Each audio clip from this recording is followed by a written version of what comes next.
So I started watching this, and as a critic, I like to watch stuff with like a blank slate of information. I'm watching it like, yo, this is like some Black Mirror shit. Then it connected the dots for me and Chris. I was like, oh yeah, that is. Yeah. But my first question is to you, Andy, because I'm curious as on the producer side of your occupation that you produce a lot. You have other stuff on Hulu, but how has this pandemic and affected, like I know you're producing this, affected how you guys had to adjust the rollout of this? And as a producer, like how are those meetings going, adjusting to these type of business issues? Yeah, it's been a challenge. We've really gotten to know Zoom. You know? Even though it existed before, and now I'm just like in Zooms all day long. Yeah. But thankfully, you know, I'm not to be corny, but I'm thankful every day that I'm able to continue working. I know a lot of people can't. So we're just, you know, I've been in touch with Hulu and Neon a lot. We've been going back and forth with cuts of trailers and looking at the key art and all that kind of stuff and giving notes. And it takes way longer, and they've been incredibly patient with us being very nitpicky.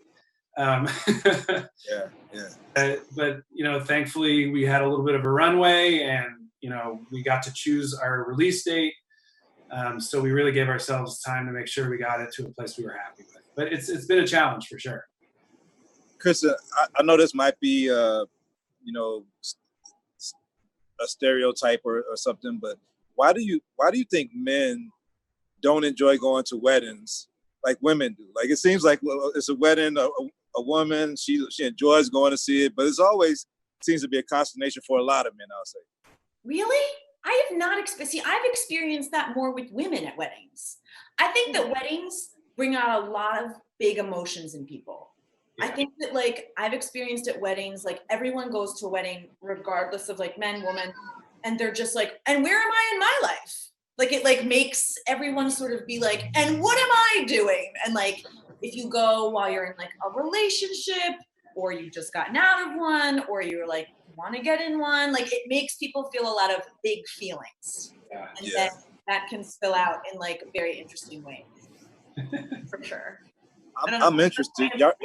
What? Y'all could repeat this day. Like what day in your life, and I don't want us to get on the couch and do something real deep, but what day in your life would you not want to repeat over and over if you had to keep on repeating a day? Like what's a day that would just be like, nah? For me, it was a lot of days in high school. Yeah. A lot of getting like just punked and humiliated. Yeah. You know what? I wouldn't want to repeat them, but I wouldn't change them because they help shape who I am. But those are the ones where I'm like, that was pretty scarring.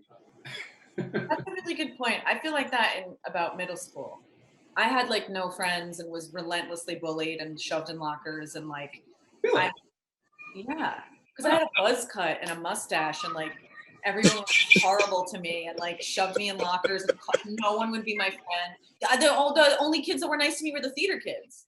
Right. And like, you know, I would not want to, even though I'm like very grateful to those days because those also like made me who I am. But like, you know, I wouldn't want to repeat those. Those were fucking dreadful. Sorry. Well, speaking of the theater kids, I know that you were nominated for a Tony and you won a Grammy. Does that automatically put you on like a goal setting to like strive for the EGOT? Is that like something that comes in your head? You mean like the minute I won it, I was like, thank you. And now for the EGOT. Like, I mean, I would take an EGOT. I would take an EGOT, sure. But I mean, it's not something that like I am like actively pursuing. But I mean, my goodness, sure. Do you know how I could or like what I do need to do? Keep on doing these great things. I mean, I think you got great personality, so Emmys would be easy. You just need that dramatic Oscar role. But I loved this movie, and it made me laugh. It was interesting, and keep on making these great projects, and we'll keep on watching. I'm a fan of both of you guys, and thank you so much. Be safe out there, and I hope to see you on the other side of this pandemic. Thank you. Thank you so much.